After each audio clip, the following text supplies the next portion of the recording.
हम आ गए हैं भारत की सबसे भूतिया जगहों में से एक भानगढ़ फोर्ट, जो कि राजस्थान के अलवर जिले में स्थित है।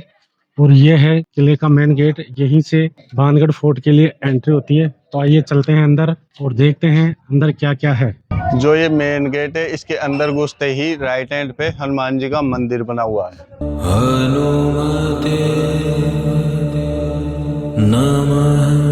इधर है ticket counter. Student, Indian visitor, foreigner visitor, सबके लिए अलग अलग रेट है।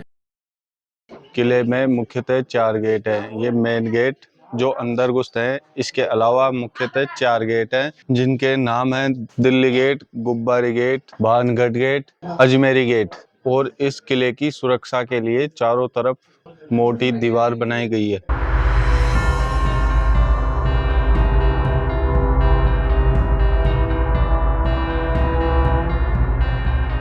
टिकट लेने के बाद, चेक कराने के बाद यहाँ से किले की दूरी लगभग 1 किलोमीटर है, जिसके लिए पैदल ही जाना पड़ता है। यहाँ पे जो पहरेदार रहते थे, उनके कमरे बनाए गए थे, उनके लिए सब खंडर में तब्दील हो चुके हैं यहाँ पे।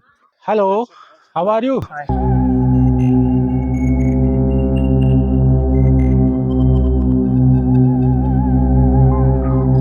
वो जो सामने दिखाई दे रहा है एक घर नुमा सा बना हुआ, उसको बनाने का मकसद ये था कि वहाँ पर सैनिक ठहर कर किले की सुरक्षा किया करते थे। आप सामने देख रहे हैं भानगढ़ किला, जो अरावली पहाड़ियों के बीच में घिरा हुआ है।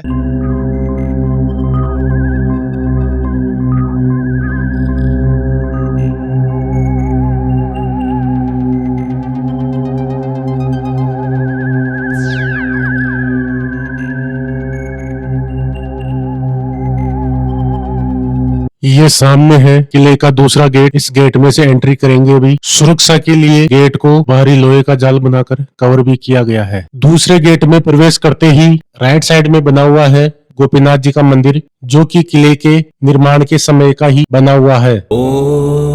यह मंदिर देखने में बिल्कुल बिसलदेव मंदिर के जैसा लगता है। अगर आपने हमारा पिछला वीडियो देखा हो तो बिसलपुर का वीडियो, आप चाहें तो ऊपर राइट साइड में कॉर्नर पर एक लिंक आ रहा होगा, उस पर क्लिक करके आप हमारा पिछला वीडियो, बिसलपुर का वीडियो देख सकते हैं।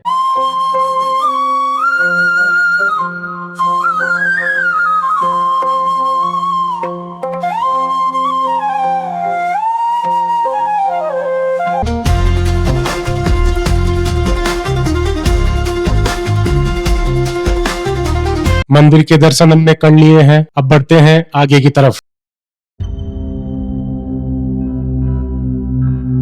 ये सामने है भानगढ़ फोर्ट और इधर ये है भोलेनाथ जी का मंदिर सामने। तो चलिए वहां चलते हैं मंदिर में और दर्शन करते हैं शंभू के।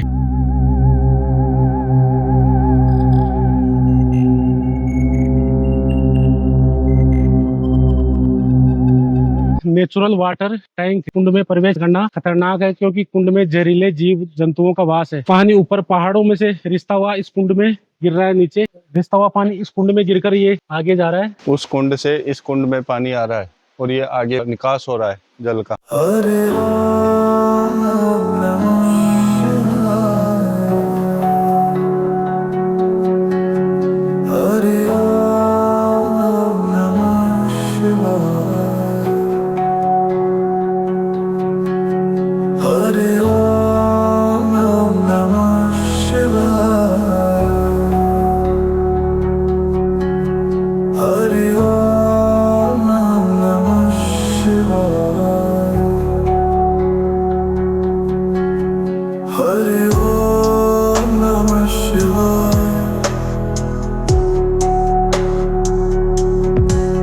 अब बढ़ते हैं किले की तरफ।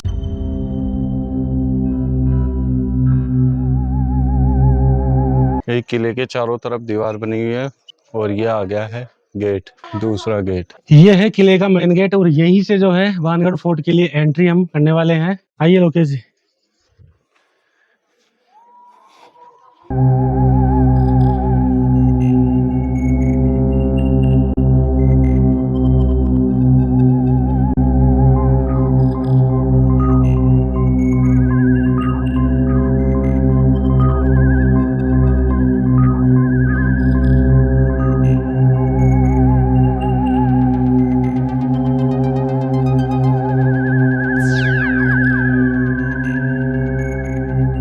ये है मेन किला, ये देखिए सामने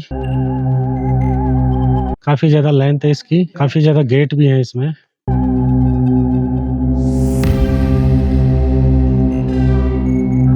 स्मेल जो है बहुत ज्यादा आ रही है यहाँ पे।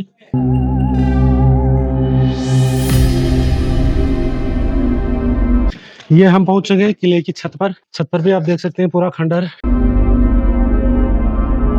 किले की छत पर ये पड़े हैं टूटे हुए पत्थर।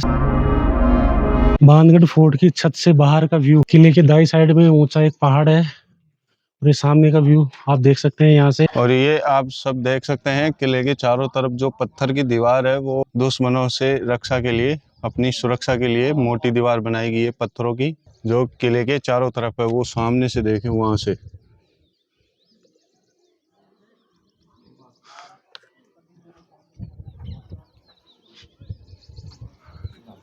अरावली पहाड़ियों के बाहर से होते हुए ये दीवार बनाई गई है।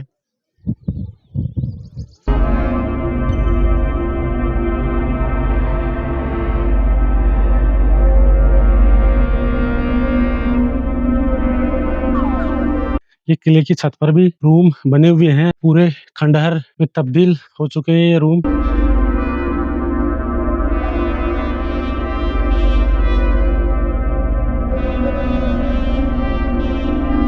बानगढ़ किले का निर्माण 16वीं शताब्दी में भगवान दास ने करवाया था, जो कि अकबर के सेनापति मानसिंह प्रथम के छोटे भाई थे। इस किले को बनाने का मुख्य उद्देश्य ये था कि जयपुर और मध्य भारत के व्यापार के मार्ग की सुरक्षा करना था। इसके बाद भगवान दास के बाद यहाँ पे माधो सिंह जो उनके बड़े बेटे थे, उन्होंने यहाँ पे इसको किले को अपना घर बना लिया था। इस किले के पतन को लेकर 2-3 कहानियां जनमानस में बहुत ही ज्यादा प्रचलित है, जिसमें से एक ये है कि जब भगवान दास यहाँ पे किला बनाने के लिए यहाँ आए थे तो यहाँ के जो गुरु थे उनसे वार्तालाप हुई थी और उनसे यहाँ पे किला बनाने की इजाजत मांगी थी। उनके गुरु ने बताया था कि जो उनका निवास स्थान है उससे ऊंची इमारत ना बनाए, नहीं तो इस किले का पतन हो जाएगा। धीरे धीरे ये किला बनता गया और जो उनके सेनापति थे उन्होंने उनके निवास स्थान से ऊंचा जो है इमारत बना ली थी, इसलिए इस किले का पतन हो चुका। और एक जो कहानी प्रचलित है वो ये है कि यहाँ पे मराठाओं का बार बार आक्रमण करने के कारण 16वीं सदी के बाद में मराठाओं का यहाँ पे आक्रमण बार बार होता रहा। इस कारण खंडर में तब्दील हो गया और यहाँ के जो निवासी थे वो 18वीं सदी में यहाँ से इस किले को छोड़कर चले गए थे। और जो सबसे ज्यादा कहानी प्रचलित है वो ये है, यहाँ की जो महारानी थी वो बहुत ही ज्यादा खूबसूरत थी और यहाँ के जो किले में रहते थे वो तांत्रिक, वो उनपे पूरी तरीके से मोहित हो चुके थे रत्नावती के ऊपर। रत्नावती को अपने ऊपर मोहित करना चाहा तो वो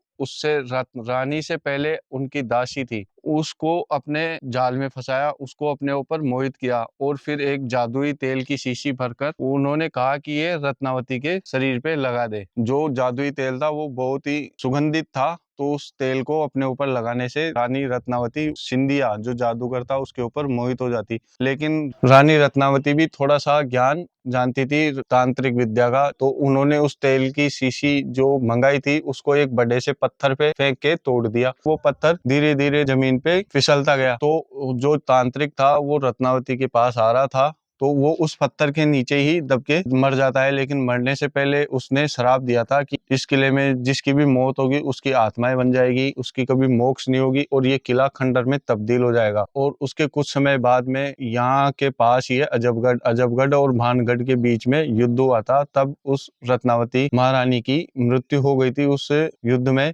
तो तब से माना जाता है कि यहाँ पे जो मरने वाले हैं खासकर रानी और जो तांत्रिक है उसकी आत्माएं यहाँ पे इस भानगढ़ किले में भटकती रहती है। उसी समय से आज के समय तक अजबगढ़ और जो भानगढ़ है उसके रिश्ते अभी तक खराब चल रहे हैं, उनमें आपस में अभी भी प्रेम नहीं है। और आप ये देख सकते हैं उस शराब के कारण इसकी कोई सी भी दीवार पूरी तरीके से सलामत नहीं है, कहीं न कहीं से टूटी हुई है, इसकी छतें टूटी हुई है। रानी रत्नावती जी का जो महल है उसी महल में यहाँ पे जो पूजा का स्थल है वो ये है। और रानी रत्नावती जी का महल भी जो रूम था, कमरा था, वो यहीं पे बनाया गया था। वो रानी रत्नावती जी यहीं पे रहती थी और यहीं पे पूजा पाठ किया करती थी, जो आज पूरी तरीके से खंडर में तब्दील है। ये इसका साक्षात जीता जागता उदाहरण है कि आज भी वो शराब जो जादूगर सिंधिया ने दिया था वो आज भी काम कर रहा है। तो दोस्तों ये थी बाणगढ़ किले के बारे में 3 प्रचलित कहानियां। अब इनमें कौन सी सच है भी या नहीं, इसके बारे में कोई कुछ नहीं जानता। लेकिन इतना तो तय है कि इस किले के साथ कुछ घटना घटित जरूर हुई थी, जिसके कारण इसकी आज ये हालत है। तो ये था आज का वीडियो। लोकेशन अच्छी लगी तो हमारी वीडियो को लाइक करें, शेयर करें और हमारे चैनल को सब्सक्राइब करें।